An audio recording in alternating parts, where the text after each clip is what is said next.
இந்த யூதர்களுக்கு அடைக்கலம் கொடுத்தவர்கள் தான் பலஸ்தீன மக்கள். நபிகள் நாயகம் ஸல்லல்லாஹு அலைஹி வஸல்லம் அவர்கள் சொன்னார்கள் ஒரு செய்தி, நீங்கள் யூதர்களுடைய வழிமுறையை, கிறிஸ்தவர்களுடைய வழிமுறையை எட்டுக்கட்டு சாணுக்கு சான் பின்பற்றுகின்ற ஒரு காலம் வரும். அந்த யூதர்களில் ஒருவன், அல்லாஹ்வுடைய விரோதிகளில் ஒருவன் ஒரு உடம்பினுடைய பொந்துக்குள் புகுந்தாலும் ஏன் எதற்கென்று கேட்காமல் நீங்களும் புகுந்து விடுகின்ற ஒரு காலம் வரும் என்று ரசூலுல்லாஹி ஸல்லல்லாஹு அலைஹி வஸல்லம் அவர்கள் எச்சரிக்கை செய்த காலத்தில் நம்முடைய சகோதரர் நாம் வாழ்ந்து கொண்டிருக்கின்றோம்.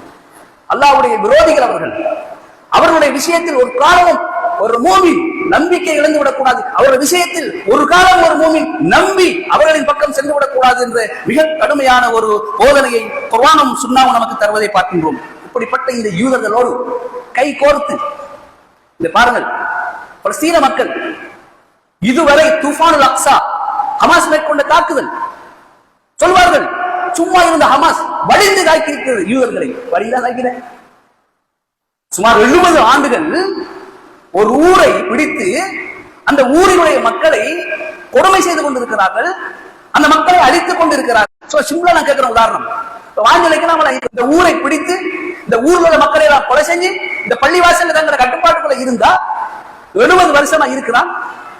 இல்லடா இது எங்கட பள்ளி, இது எங்கட ஊரு, இது எங்கட வீடு, இது எங்கட தாங்கன்னு ஒரு 10 பேர் போராடினா அவன் பயங்கரவாதியா, இவன் அப்பாவியா? நீதி இதனை கொடுக்கிற நீதி அன்புள்ள சோதரர்களே, போராடியவன் பயங்கரவாதி, போராட்டத்துக்கு ஆதரவு வழங்கினவன் ஹவாரிஜ், போராட்டத்துக்காக குரல் கொடுத்தவன் குழப்பவாதி.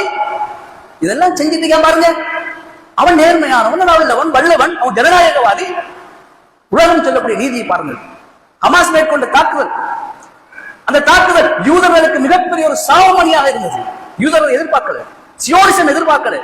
ஒரு குறுகிய நிலப்பரப்புக்குள் வெறும் 2500 வீரர்கள் கொண்ட ஒரு படை உலகத்தினுடைய அனைத்து வளங்களையும் தங்களுடைய கொண்டோட வச்சிருக்கிற, மிகப்பெரிய குண்டுகளை வைத்துக் கொண்டிருக்கின்ற, மிகப்பெரிய ராணுவ பலத்தை வைத்திருக்கின்ற, அமெரிக்காவினுடைய 100% ஆதரவோடு இருக்கக்கூடிய ஒரு நாட்டுக்கு எதிராக ஒரு சிறிய படை போர் செய்கிறது.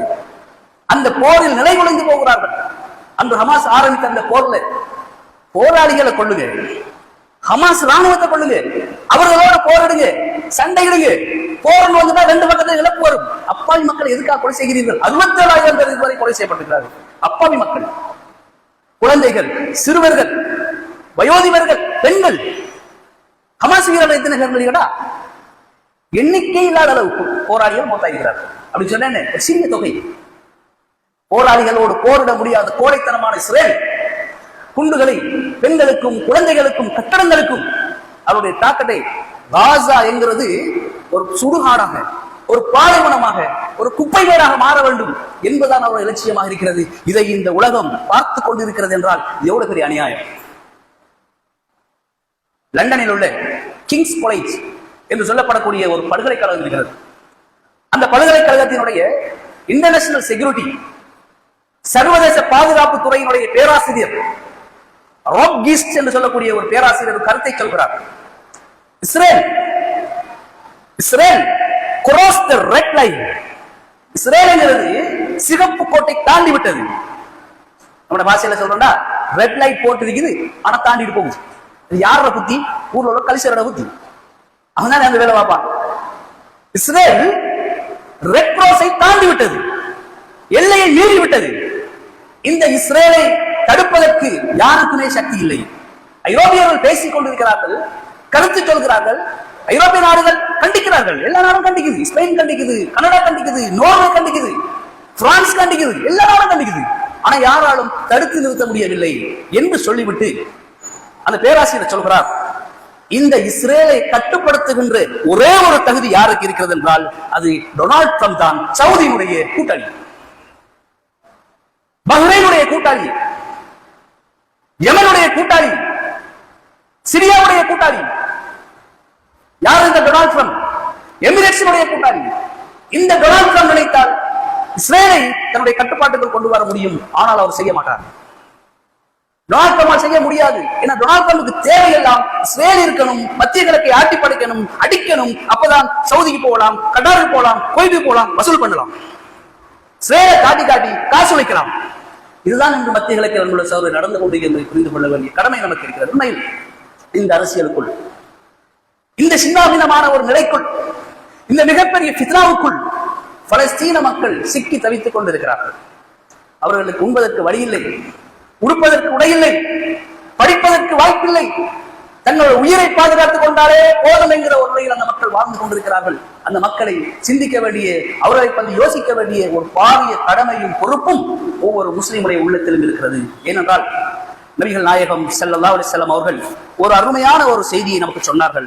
ஷாம் மக்கள் குறித்து சொல்கின்ற பொழுது ரசூலுல்லாஹி ஸல்லல்லாஹு அலைஹி வஸல்லம் சொன்னார்கள், ரசூலுல்லாஹ் அவர்கள் துஆ செய்கிறார்கள், அல்லாஹும்ம பாரிக் லனா ஃபி ஷாமினா, யா அல்லாஹ் எங்களுக்கு எங்களுடைய ஷாம் பகுதிக்கு பரக்கத் செய்வாயாக என்று சொன்னார்கள். ஷாம் என்பது அல்லாஹ்வுடைய நபிமார்கள் வாழ்ந்த, இப்ராஹிம் அலைஹிஸ்ஸலாமுடைய சந்ததிகள் வாழ்ந்த, தாவூத் அலைஹிஸ்ஸலாம், சுலைமான் அலைஹிஸ்ஸலாம் வாழ்ந்த, ஈசா அலைஹிஸ்ஸலாம் அவர்கள் வாழ்ந்த, எல்லா நபிமார்கள், அதிகமான நபிமார்கள் வாழ்ந்த பூமி தான் பலஸ்தீனம் என்பது. அந்த பூமியை சொல்கின்ற பொழுது சொல்வார்கள் வரலாற்று அறிஞர்கள், நபிமார்களுடைய நெற்றி பூமியில் பட்டு அதிகமான நபிமார்கள் சுஜூது செய்த பூமி என்றால் இந்த பலஸ்தீன் பூமி தான் என்று சொல்வார்கள். அல்லாஹ் தஆலா இந்த பூமியை பிரகடனம் செய்கின்ற பொழுது சொன்ன வார்த்தை அல் அர்துல் முகத்தஸா, புனித பூமி என்று அல்லாஹ் சொன்னார். அல்லாஹ்வுடைய வஹீயுடைய செய்தி. அல்லாஹ் வார்த்தையால் சொன்னது பலஸ்தீன் புனித பூமி என்று. அது ஒரு நாடு அல்ல, அது ஒரு தேசம் அல்ல, அது சாதாரணமான ஒரு இடம் அல்ல. பாரக்னா ஹவுலஹு, அதை சுற்றி நம்முடைய பரக்கத் இருக்கிறது என்று அல்லாஹ் ஸ்டேட்மென்ட் கொடுத்த ஒரு பூமி தான் அந்த பலஸ்தீன பூமி என்பதை புரிந்து கொள்ள வேண்டும். பலஸ்தீனை நேசிப்பது ஏதோ மற்ற நாடுகள் போல, அரபு நாடுகள் போல பலஸ்தீனம் ஒரு நாடு என்று எண்ணிவிடக் கூடாது. பலஸ்தீன் மீதான நேசம், அன்பு, அந்த காதல் ஈமானின் ஒரு பகுதி. மூமின்களுடைய குணம், இறை விசுவாச நாட்டை நேசிப்பார்கள், அந்த நாட்டில் உள்ள மக்களை நேசிப்பார்கள், அந்த நாட்டு மக்களுக்காக பிரார்த்தனை செய்வார்கள், அந்த நாட்டு மக்களின் நலனுக்காக ஆதரவு வைப்பார்கள், அந்த நாட்டிலே போராடக்கூடிய முஜாஹிதுகளுக்காக, போராளிகளுக்காக அல்லாஹ்விடம் கையேந்தி பிரார்த்தனை செய்வார்கள் என்பதை புரிந்து கொள்ள வேண்டும். இதுதான் இறை விசுவாசிகளுடைய குணம். அன்புடைய சகோதரர்களே, இந்த மண் இன்று அழிக்கப்பட்டுக் கொண்டிருக்கிறது. நபிகள் நாயகம் ஸல்லல்லாஹு அலைஹி வஸல்லம் அவர்கள் சொன்னார்கள், ஒருவர் மஸ்ஜிதுல் அக்ஸாவில் செய்கின்ற ஒரு நேர தொழுகை, ஒரு வக்த் தொழுகை ஏனைய மஸ்ஜிதுகளில் தொழுகின்ற 500 தொழுகைக்கு நிகரானது என்று சொன்னார்கள். அல்லாஹ்வுடைய தூதர் ஸல்லல்லாஹு அலைஹி வஸல்லம் சொன்ன வார்த்தை. நீங்கள் பயணம் செய்வதாக இருந்தால், வணக்கத்திற்காக பயணம் செய்வதாக இருந்தால் 3 இடத்துக்கு செல்லுங்கள். ஒன்று மஸ்ஜிதுல் ஹராம், மஸ்ஜிதுல் நபவி, மஸ்ஜிதுல் அக்ஸா.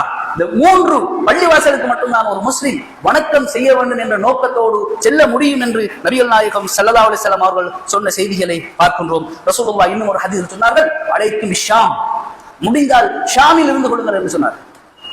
ஷாம் என்பது பலஸ்தீன், சிரியா, ஜோர்டான், லெபனான். ரசூலுல்லாஹ் சொன்னார்கள், முடியுமாக இருந்தால் ஷாமில் உங்களுடைய காலத்தை நீங்கள் கழித்துக் கொள்ளுங்கள், ஷாமிலே இருந்து கொள்ளுங்கள். வேறு ஹதீஸ் சொன்னார்கள், அரபு அஷ்ஷாமு அரபுல் மஹ்ஷரி வல் மன்ஷர், மறுமையினால் ஏற்படுகின்ற பூமியாக இந்த ஷாம் பிரதேசம் இருக்கிறது என்று ஸல்லல்லாஹு அலைஹி வஸல்லம் சொன்னார்கள். இமாம் அபூ தாவூதுடைய ரிவாயத், இமாம் அஹ்மதுடைய ரிவாயத், ரசூலுல்லாஹி ஸல்லல்லாஹு அலைஹி வஸல்லம் சொன்னார்கள், அலைக்க பிஷாம், ஒரு நபித்தோழரை அழைத்து சொன்னார்கள், அலைக்க பிஷாம், நீ ஷாமில் இருந்து கொள். ஏனென்றால் ஃபஇன்னஹா ஹியரத்துல்லாஹி ஃபி அர்திஹி, பூமியிலே அல்லாஹ்வுடைய தேர்வு செய்யப்பட்ட இடமாக அது இருக்கிறது. எஜ்தபி இலைஹா ஹியரத்துஹு மின் இபாதிஹி, அல்லாஹ்வுடைய அடியார்களான நபிமார்கள் வாழ்ந்த பூமியாக, அவர்கள் வாழ்வதற்கு தெரிவு செய்யப்பட்ட பூமியாக இந்த பலஸ்தீனம் இருக்கிறது என்று நபிகள் நாயகம் ஸல்லல்லாஹு அலைஹி வஸல்லம் அவர்கள் சொல்லி, முடியுமானால் அங்கு இருந்து கொள் என்று சொன்னார்கள். எவ்வளவு போராட்டம், எத்தனை வருட போராட்டம் பாருங்கள், எவ்வளவு அழிக்கப்படுகிறார்கள். அந்த மக்கள் அந்த மண்ணை விட்டு வெளியில் போகவில்லை, அந்த மண்ணை விட்டு அவர்கள் போக விரும்பவில்லை. குழந்தைகள் சொல்கிறார்கள், பார்க்கிறோமா இல்லையா வீடியோக்கள், நாங்கள் ஷஹீதாவதற்கு இந்த பாக்கியத்துக்காக வெயிட் பண்ணி கொண்டிருக்கிறோம் என்று சொல்கிறார்கள். குழந்தைகள், சிறுவர்கள் இந்த பூமியிலே வாழ்ந்து இங்கு நாங்கள் கொலை செய்யப்பட்டாலும் பரவாயில்லை, ஷஹாதத்துடைய அந்தஸ்து எங்களுக்கு கிடைக்க வேண்டும் என்று குழந்தைகள் சொல்கின்ற அளவுக்கு அந்த குழந்தைகளுடைய ஈமானுடைய வீரியத்தை பாருங்கள் அன்புள்ள சகோதரர்களே. ரசூலுல்லாஹி ஸல்லல்லாஹு அலைஹி வஸல்லம் அவர்கள் வேறொரு ஹதீஸிலே சொன்னார்கள், மிக அருமையான செய்தியை ரசூலுல்லாஹ் சொன்னார்கள். மறுமை வருகின்ற பொழுது ஃபித்னாக்கள், குழப்பங்கள் அதிகமாக வரும். அந்த நேரத்தில் ஷாமில் மட்டும் ஈமான் இருக்கும் என்று ரசூலுல்லாஹி ஸல்லல்லாஹு அலைஹி வஸல்லம் அவர்கள் சொன்ன செய்தியை பார்க்கிறோம். ஒரு ஹதீஸில் ரசூலுல்லாஹ் சொன்னார்கள், இதா ஃபஸத அஹ்லு ஷாம் ஃபலா கைர ஃபீக்கும், ஷாமிலே பிரச்சனை, குழப்பம் வந்தால் உங்களுக்கு நலவு ஏற்படாது. ஷாம் மக்களுடைய நிம்மதியும் அவர்களுடைய கயிர்களும் தான் உங்களுக்கு கிடைக்கும் என்று ஸல்லல்லாஹு அலைஹி வஸல்லம் சொன்னார்கள். பார்க்கிற மாதிரியா நம்மளால் உடனே நிம்மதி அடிக்கிறாங்க, அங்க யுத்தம் நடக்க ரசூலுல்லாஹ் சொன்னார்கள், சொல்லிவிட்டு சொன்னார்கள், லா தஸாலு தாயிஃபத்துன் மின் உம்மத்தி மன்சூரின், என்னுடைய உம்மத்தில் ஒரு கூட்டம் இருப்பார்கள், அவர் அந்த ஷாமிலே போராடி கொண்டிருப்பார்கள். அல்லாஹ்வுடைய உதவி அவர்களுக்கு கிடைக்கும். லா யதுர்ருஹும் மன் ஹஸலஹும் ஹத்தா தகூம ஸஆ. யாரெல்லாம் அவர்களுக்கு தீங்கு செய்யலாம் நினைக்கிறார்களோ அவர்களுடைய எந்த தீங்கும் அந்த மக்களை அண்டாது. இது மறுமை வரை நடைபெறும் என்று ரசூலுல்லாஹி ஸல்லல்லாஹு அலைஹி வஸல்லம் அவர்கள் சொன்ன செய்தி இமாம் அஹ்மத், இமாம் திருமதி போன்றவர்கள் தங்களுடைய கிரந்தங்களிலே பதிவு செய்திருக்கிறார்கள். அல்லாமா அல்பானி ரஹிமஹுல்லாஹ் அவர்கள் இது சஹீஹான ஹதீஸ் என்று பதிவு செய்திருக்கிறார்கள். அப்படிப்பட்ட ஒரு சிறப்பு வாய்ந்த மண், ஒரு பூமி இன்று யூதர்களால் இரத்தக்கரை படைந்த ஒரு மண்ணாக மாறி இருக்கிறது. அன்புள்ள சகோதரர்களே, அந்த மக்களுக்காக நாம் பிரார்த்தனை செய்ய வேண்டும். அன்புக்குரிய சகோதரர்களே, சஹீஹுல் புகாரியில ஒரு ஹதீஸ் பதிவு செய்யப்பட்டிருக்கிறது. நபிகள் நாயகம் ஸல்லல்லாஹு அலைஹி வஸல்லம் அவர்கள் சொன்னார்கள், 6 காரியங்கள் நடைபெறுகின்ற வரைக்கும் அருமை நாள் ஏற்படாது. அதுல ஒன்று சொன்னார்கள், மௌத்தி, என்னுடைய மரணம் என்று சொன்னார்கள். அதே போல ரசூலுல்லாஹி ஸல்லல்லாஹு அலைஹி வஸல்லம் சொன்னார்கள், சும்ம ஃபத்ஹு பைத்துல் முகத்தஸ், பைத்துல் முகத்தஸ் வெற்றி கொள்ளப்படும் என்று சொன்னார்கள். 3வது சொன்னார்கள், மக்கள் மத்தியிலே மரணம், அதிகமாக மரணம் நிகழும், கொத்து கொத்தாக மக்கள் அழிவார்கள். அப்படியான ஒரு நிலை ஏற்படுகின்ற வரை மறுமை நாள் ஏற்படாது. அதே போல சொன்னார்கள், சும்ம ஃபித்னத்துன் லா யப்கா பைத்துல் மினல் அரப் இல்லா தஹலத்ஹு, ஒவ்வொரு அரபியினுடைய வீட்டிலும் ஃபித்னாவும் குழப்பமும் உருவாகும். ஃபித்னா என்றால் இணை வைப்பு என்று சொல்கிறார்கள் அறிஞர்கள். ஷிர்க் ஒவ்வொருடைய அரபியலுடைய வீட்டையும் தட்டி அங்கு நுழைந்து விடும். அப்படியான ஒரு காலம் வருகின்ற வரைக்கும் மறுமை நாள் ஏற்படாது என்று ஸல்லல்லாஹு அலைஹி வஸல்லம் சொன்னார்கள். அதே போல சொன்னார்கள் ரசூலுல்லாஹ், மஞ்சள் நிற மக்கள், மஞ்சள் வடிவமான கலர்ல உள்ளவர்கள், அவர்களுக்கும் உங்களுக்கும் இடையே ஒரு யுத்தம் நடைபெறும். அந்த யுத்தத்தில் அவர்கள் உங்களை நோக்கி வருவார்கள். ஒவ்வொரு அணியிலும் 12,000 பேர் இருப்பார்கள். இப்படியான ஒரு பெரும்போர் உங்களுக்கு எதிராக நடைபெறுகின்ற வரை மறுமை நிகழாது என்று நபிகள் நாயகம் ஸல்லல்லாஹு அலைஹி வஸல்லம் அவர் சொன்ன ஹதீஸை பார்க்கிறோம். அன்புள்ள சகோதரர்களே, நாம் அந்த நாட்களை நோக்கி போய் கொண்டிருப்பதாகத்தான் தோன்றுகிறது. அப்படியான ஒரு ஃபித்னாவுடைய குழப்பமான ஒரு காலத்தை நாமெல்லாம் வாழ்ந்து கொண்டிருக்கின்றோம். உண்மையில் இந்த நேரத்தில் பலஸ்தீன மக்களுக்காக நாம் ஆற்ற வேண்டிய சில பணிகள் இருக்கிறது. உண்மையில் இந்த நாட்டை பொறுத்த வரைக்கும், இலங்கையை பொறுத்த வரைக்கும், இலங்கை ஒரு போதும், இந்த நாட்டு மக்களும் சரி, இந்த நாட்டை ஆட்சிய தலைவர்களும் சரி, இலங்கை மக்கள் எப்பொழுதுமே பலஸ்தீனத்தோடு நின்றிருக்கிறார்கள். அதான் வரலாறு. இலங்கையினுடைய இந்த நிலைப்பாடு, இலங்கை அணிசேரா கொள்கை கொண்ட ஒரு நாடு, எந்த பக்கமும் போவாது, நியாயத்தின் பக்கம் நிற்கக்கூடிய ஒரு நாடு. அந்த நாட்டு மக்கள் என்ற வகையில் நாம் பெருமைப்பட வேண்டும். பலஸ்தீனத்துக்கு எதிராக செய்யப்பட்ட எந்த ஒரு தீர்மானத்தையும் இலங்கை அரசாங்கம் ஏற்றுக்கொள்ளவில்லை. சினிமா பண்டாநாயக் அவர்கள் இந்த நாட்டினுடைய பிரதமராக இருந்த நேரத்தில் அவர் இடதுசாரி கொள்கையை கொண்டவராக இருந்தார். அவருடைய காலத்தில் இலங்கையில் இஸ்ரேல் தூதரகம் வரக்கூடாது என்பதின் மேல் கவனமாக இருந்தார். அது மட்டுமல்ல, அவர் தன்னுடைய பிரச்சாரத்தில் இஸ்ரேலை இந்த நாட்டில் இருந்து வரவிடாமல் நான் தடுப்பேன் என்று பிரச்சாரம் செய்து ஓட்டுகளை பெற்றுக் கொண்டார் என்பது இலங்கையினுடைய வரலாறு. சினிமா பண்டாநாயக் அவர்களுக்கு பிறகு ஆட்சிக்கு வந்த ஜேஆர் அவர்கள், அவர் ஒரு முதலாளித்துவ சிந்தனையை கொண்ட ஒருவர், முதலாளித்துவ பொருளாதார சிந்தனை கொண்ட ஒருவர், கேபிட்டலிஸ்ட். அவர் வந்தவுடனேயே இஸ்ரேல் தன்னுடைய எம்பசியை ஸ்ரீலங்காவில் திறப்பதற்குரிய அனுமதியை வழங்கினார். ஆனால் அவரை அடுத்து ஜனாதிபதியாக வந்த ஆர் பிரேமதாஸ் அவர்கள் தன்னுடைய தேர்தல் பிரச்சாரத்தில் வாக்குறுதியை சொன்னார், நான் ஜனாதிபதியாக தெரிவு செய்யப்பட்டால் இஸ்ரேல் இங்கிருந்து விரட்டப்படுவார்கள் என்று ஒரு செய்தியை சொல்லி அவர் ஆட்சிப்புடன் ஏறிய உடனே அவர் செய்த காரியம் இஸ்ரேலுடைய எம்பசியை இலங்கையில் பேன் பண்ணினார் என்பதை புரிந்து கொள்ள வேண்டும். அதே போல உண்மையை சொல்லித்தானாக வேண்டும், மஹிந்த ராஜபக்ஷ அவர்கள் பலஸ்தீன விடுதலை இயக்கத்தோடு தொடர்பை ஏற்படுத்தி இருந்து அவர் பலஸ்தீனத்துக்காக மிக கடுமையாக இலங்கையில் குரல் கொடுத்த ஒருவர். அவருடைய பெயரில் பலஸ்தீனத்தில் ஒரு வீதியும் திறக்கப்பட்டது. மைத்திரிபால சிறிசேனாவுடைய ஆட்சியில் சுகாதார அமைச்சினுடைய நிதியிலிருந்து பலஸ்தீன மக்களுக்காக நன்கொடை வழங்கப்பட்டது. குறிப்பாக இலங்கையில் பலஸ்தீனத்துக்கான ஒரு எம்பசி திறப்பதற்காக அவர் நிலத்தை வழங்கி கொழும்பிலே அந்த எம்பசியை திறப்பதற்கான ஒரு ஏற்பாடையும் செய்து கொடுத்தார். இன்று உள்ள அரசாங்கம், என்பிபி அரசாங்கமும் பலஸ்தீன மக்களுக்காக குரல் கொடுக்கக்கூடிய ஒரு இடதுசாரி கொள்கையில் உள்ள ஒரு கட்சி பாராளுமன்றத்தில் பேசினார்கள். ஆட்சிகள் மாறினாலும் இலங்கையினுடைய பலஸ்தீனத்துக்கான அந்த ஆதரவு மாறவில்லை. ஐநா துரோகம் செய்து 1948 இஸ்ரேலை அங்கீகரித்த பொழுது இஸ்ரேலை நாங்கள் அங்கீகரிக்க மாட்டோம் என்று முதலாக குரல் கொடுத்த 2 நாடு என்று வரலாறு பதிவு செய்கிறது. ஒன்று மாலைதீவு, அடுத்தது இலங்கை.